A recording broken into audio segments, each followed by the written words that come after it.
찬송가 251장입니다.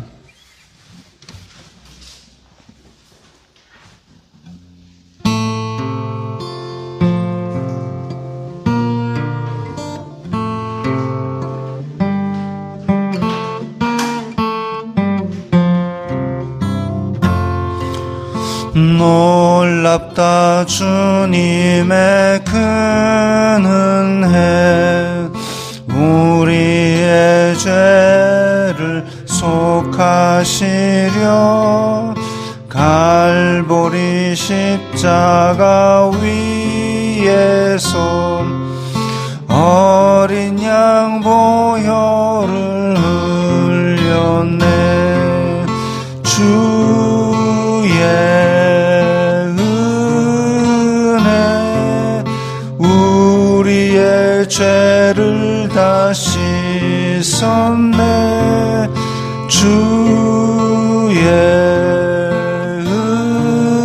은혜 우리의 죄를 다 씻었네. 죄악은 성난 파도같이 우리 영혼을 위협하나 헤아릴 수 없는 주은혜 십자가에서 보이셨네. 주의 은혜 우리의 죄를 다 씻었네. 주의 은혜 우리의 죄를 다 씻었네. 죄악에 물든 영혼들을 주께서 피로 씻으시네. 지금도 흐르는 그 피에 눈보다 더 희게 씻으라. 주의 은혜 우리의 죄를 다 씻었네. 주의 은혜 우리의 죄를 다 씻었네. 비할 수 없는 그 은혜를 믿는 자에게 거저 주네. 형제여 주 앞에 나와서 더 지체 말고 곧 받으라. 주의 은혜 우리의 죄를 다 씻었네. 주의 은혜 우리의 죄를 다 씻었네.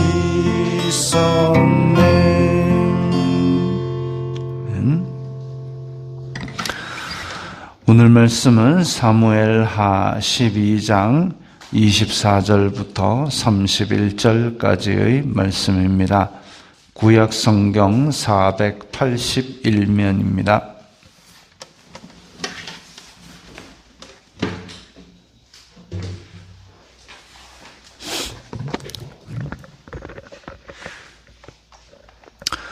구약 성경 481면 사무엘하 12장 24절부터 31절까지의 말씀 함께 읽겠습니다. 다윗이 그의 아내 밧세바를 위로하고 그에게 들어가 그와 동침하였더니 그가 아들을 낳음에 그의 이름을 솔로몬이라 하니라. 여호와께서 그를 사랑하사 선지자 나단을 보내 그의 이름을 여디디아라 하시니 이는 여호와께서 사랑하셨기 때문이더라. 요압이 암몬 자손의 랍바를 쳐서 그 왕성을 점령하매 요압이 전령을 다윗에게 보내 이르되 내가 랍바 곧 물들의 성읍을 쳐서 점령하였으니 이제 왕은 그 백성의 남은 군사를 모아 그 성에 맞서 진치고 이 성읍을 쳐서 점령하소서. 내가 이 성읍을 점령하면 이 성읍이 내 이름으로 일컬음을 받을까 두려워하나이다 하니 다윗이 모든 군사를 모아 랍바로 가서 그곳을 쳐서 점령하고 그 왕의 머리에서 보석 박힌 왕관을 가져오니 그 중량이 금 1달란트라. 다윗이 자기의 머리에 쓰니라. 다윗이 또 그 성읍에서 노력한 물건을 무수히 내오고 그 안에 있는 백성들을 끌어내어 톱질과 썰애질과 철도끼질과 벽돌구이를 그들에게 하게 하니라. 암몬 자손의 모든 성읍을 이같이 하고 다윗과 모든 백성이 예루살렘으로 돌아가니라. 아멘. 자, 오늘 말씀에서 이제 다윗이 그 죄의 결과로 얻은 아들, 그 아들은 이제 죽었고 그 다음에 또 아들이 태어나는데 그 아들이 솔로몬입니다. 정확히 말하면 다윗의 장자가 아닌 셈이죠. 그런데 죄로 인한 그 벌로 그 첫째 아들이 죽고 그리고 그 다음 아들이 태어났는데 솔로몬이라는 이름. 솔로몬은 평화의 왕이라고도 불립니다. 그러니까 어원으로 따지면 샬롬, 화평, 솔로몬, 샬롬 이렇게 평화, 화목, 화평 이런 의미를 가진 이름을 가졌습니다. 이게 이제 단지 주변 나라와 평화를 이룬다는 의미뿐만 아니라 근본적으로 하나님께 죄악을 범함으로 말미암아 첫째 아들을 잃고 이제 다시 하나님과 화평되게 화목되게 지내는 그 다윗의 영적인 회복된 상태를 의미한다고도 볼 수 있습니다. 그래서 다윗이 혼자 그냥 아이고 나 이제 그 아들 죽었으니까 난 죄로부터 해방되었고 하나님과 회복되었다라고 일방적으로 한 것이 아니라 25절에 보면 선지자 나단을 보내. 그러니까 다윗의 죄악을 지적한 선지자가 다시 와서 하나님께서 그의 이름을 여디디아, 여호와의 사랑을 입은 자입니다. 이렇게 이야기를 했습니다.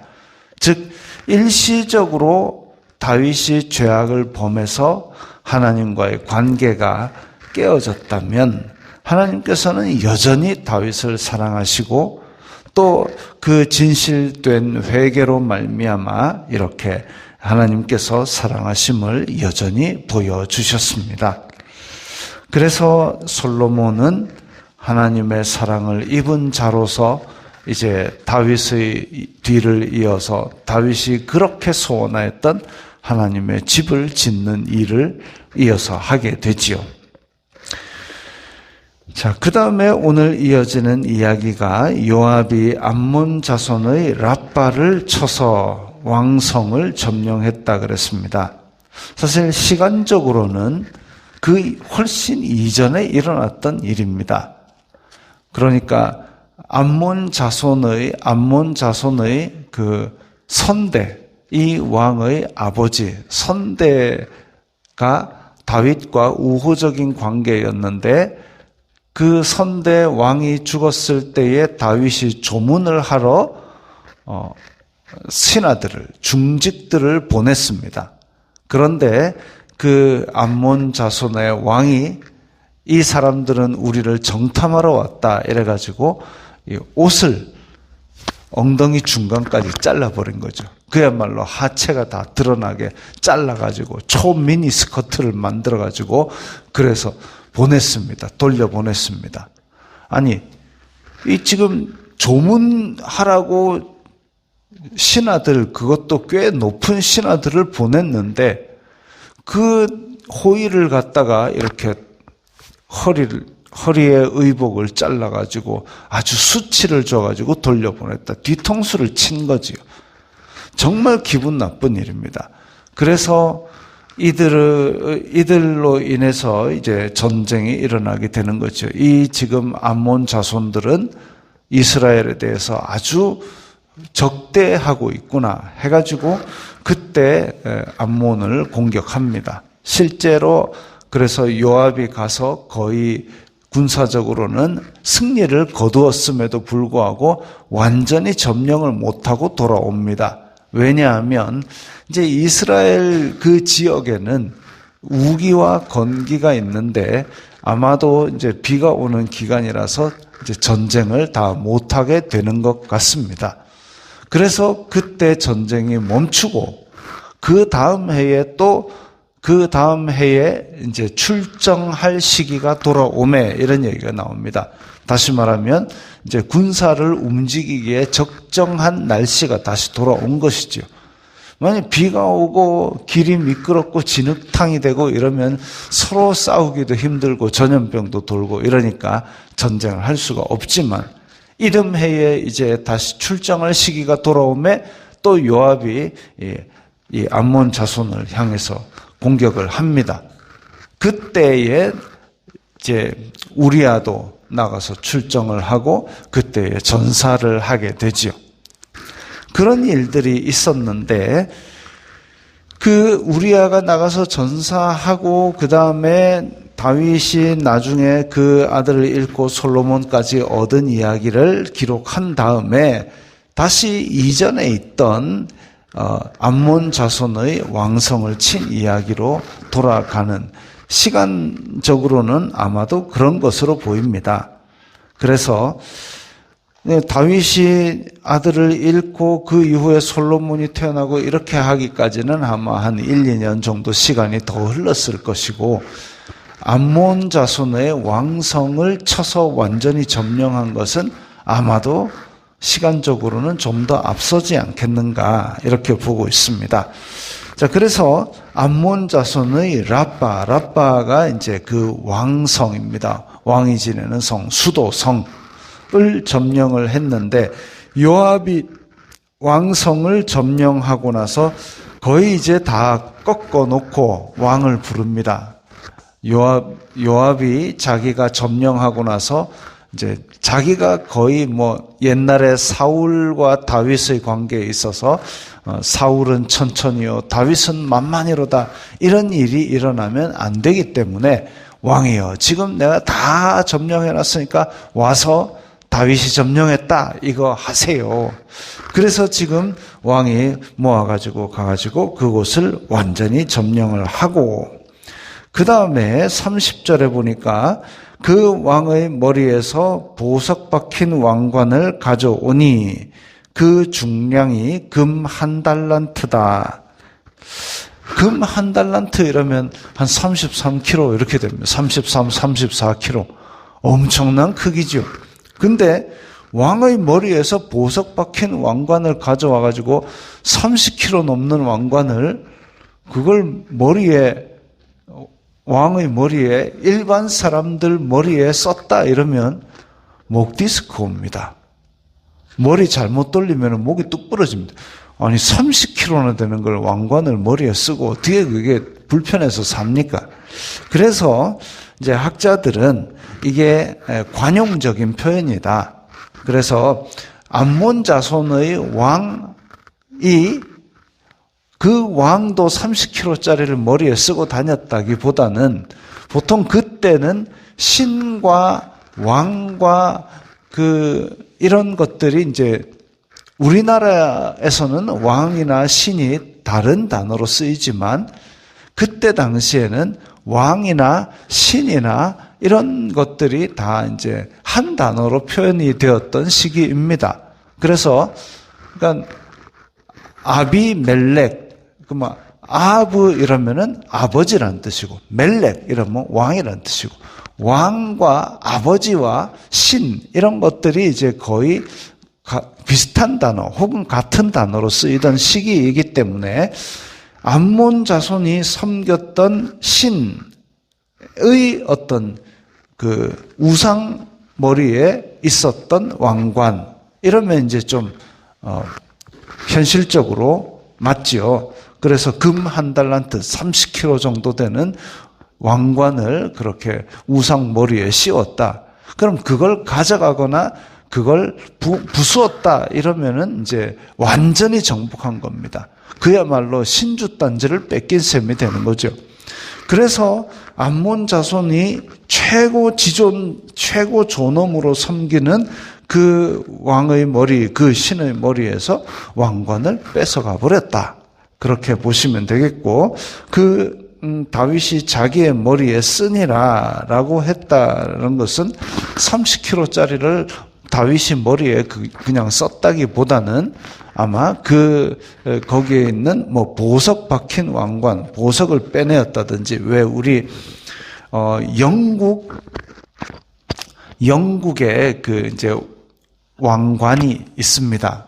거기에 왕홀에는 세계에서 제일 큰 다이아몬드라는 것이 박혀 있고, 그 다음에 제법 큰 다이아몬드가 또 그 왕관 머리 위에 박혀 있습니다. 그게 이제 재미난 일화가 있는데요. 예전에 영국 왕관을 훔치기 위해서 어떤 도둑이 있었습니다. 엄청나게 오랜 기간 치밀한 계획을 세워가지고 영국 왕관이 보관되어 있는 그 건물의 문지기와 친해졌습니다. 그래서 이제 자네 아들하고 우리 딸하고 결혼시키자까지 친밀하게 만든 다음에 그 친밀함을 이용해서 그 탑에 잠입을 해가지고 왕관을 훔쳤습니다. 성공했죠. 그 왕관을 훔치고 그 보석을 빼낼 뻔했는데 이 훔쳐가지고 이렇게 큰 걸 들고 도망 나올 수가 없잖아요. 그래서 그 외투 안에 숨기기 위해서 왕관을 찌그러뜨렸답니다. 찌그러뜨리고 그 품에 숨기고 도망 나왔대요. 그런데 그렇게 찌그러뜨렸던 왕관, 근데 바로 잡혔지요. 이상한 놈이 거기에 들어와가지고 경비병도 아닌데 들어와서 이렇게 한다라는 얘기가 들어가지고 이 사람이 잡혔습니다. 그 찌그러졌던 왕관은 어떻게 할까요? 다 부수고 새로 만들어가지고 새 왕관을 쓸까요? 아니고 그 왕관을 다시 아주 애써서 다시 펴가지고 지금도 그대로 쓰고 있다 합니다. 왜냐? 그 왕관이 가진 상징성, 그건 하나밖에 없기 때문입니다.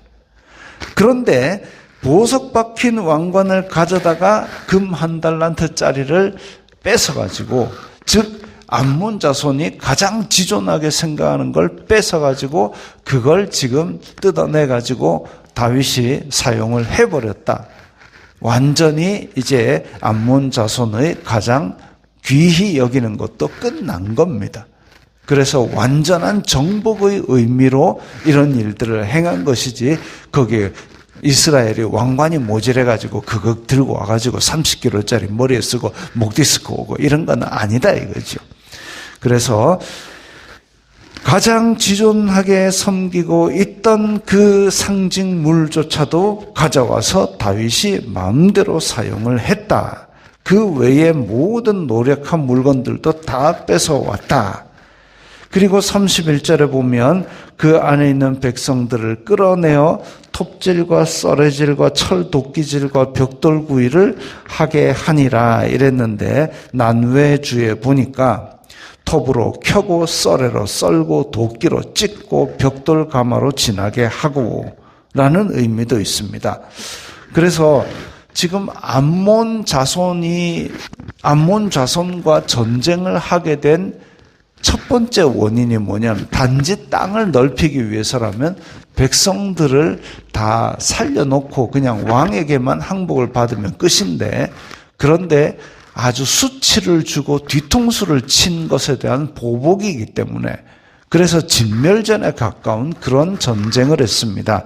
그래서 이 보석 박힌 왕관에 대해서도 이렇게 치욕을 주었고, 또한 31절에 보면 이게 지금 백성들에게 톱질과 썰애질과 이런 노동을 시켰다라는 의미도 되고, 이 여기에 쓰인 용어 자체가 참 애매한 용어가 쓰여서, 그리고 고대의 단어이기 때문에 정확한 의미를 우리가 알 수가 없기 때문에 일반적인 의미로는 톱질과 썰애질과 이런 노동을 시켰다라고 되어 있지만, 한편으로는 다르게 해석할 수 있는 방법은 그 백성들을 아주 잔혹한 방법으로 이렇게 톱으로 켜고 썰애로 썰고 이런 식으로 그 백성들을 진멸하였다라고 해석할 수도 있다라는 겁니다. 그런데 고대 전쟁의 상황으로 보았을 때는 이렇게 해석할 가능성도 충분히 있습니다. 이 전쟁의 목적이 단지 영토를 넓히는 것이 아니라 진멸전이었다면 그럴 수도 있다라는 것이죠. 자, 그래서 암몬 자손의 랍바성을 완전히 점령하고 그리고 이스라엘로 돌아간 것으로 기록되어 있습니다. 오늘 본문에서 분명히 다윗은 큰 죄악을 범하였고 하나님에 의해서 굉장한 벌을 받은, 그러나 그 다윗이 일주일 동안 금식하며 눈물로 회개하고 또 그로 말미암아 죄책감을, 자기의 아들이 죽는 것에 대한 죄책감을 하나님 앞에 토로했을 때에 하나님께서 변치 않는 사랑을 보여주시고, 또한 그가 왕으로서의 권위를 잃지 않도록 해주시는 것, 이런 것들을 볼 수 있습니다.